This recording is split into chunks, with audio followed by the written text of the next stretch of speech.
कविता का शीर्षक है दूध के गाछ।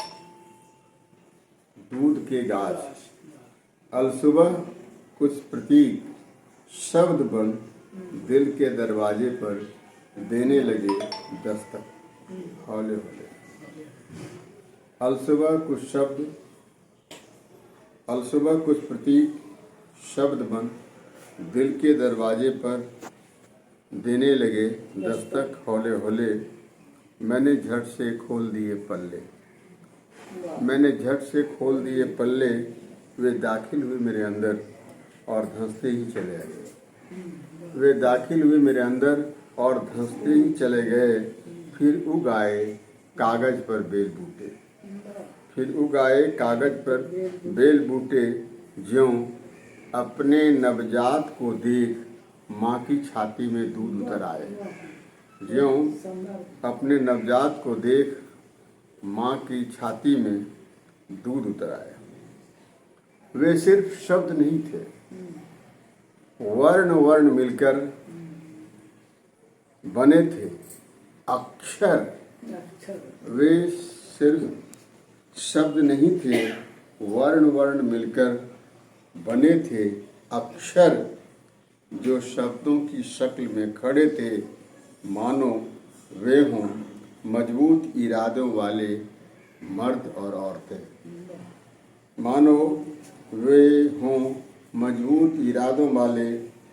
और औरतें, या कि वे हों उनकी हाथ मिलाती हथेलियाँ, या सामने खड़े पहाड़ की ओर उंगली उठाती उंगलियाँ।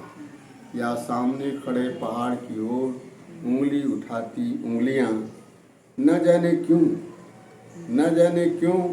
बरसों से कागज में दफन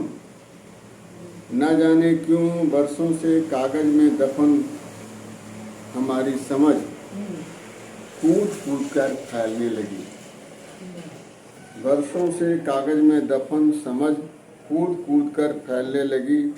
खेतों, खलिहानों, पहाड़ों, नदियों, जंगलों, खदानों की ओर तनी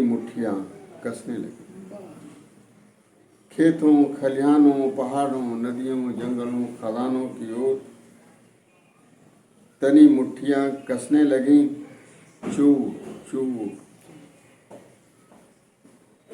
चोट चट्टानों पर चोट और चोट, चट्टानें होने लगी चकनाचूर।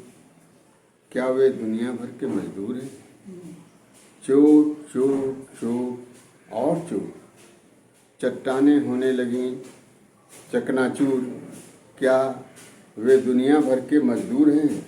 वे हैं भी या शब्द भ्रम है। यूं पूरी कायनात में मेहनत की चमचमाती धूप पसरती जरूर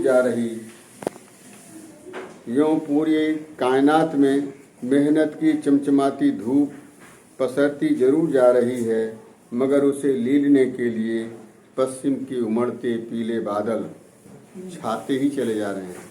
लेकिन पश्चिम के उमड़ते पीले बादल छाते ही चले जा रहे हैं।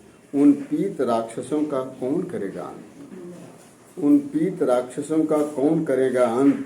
क्योंकि झूठ के बगुले भी वहीं से उड़ाए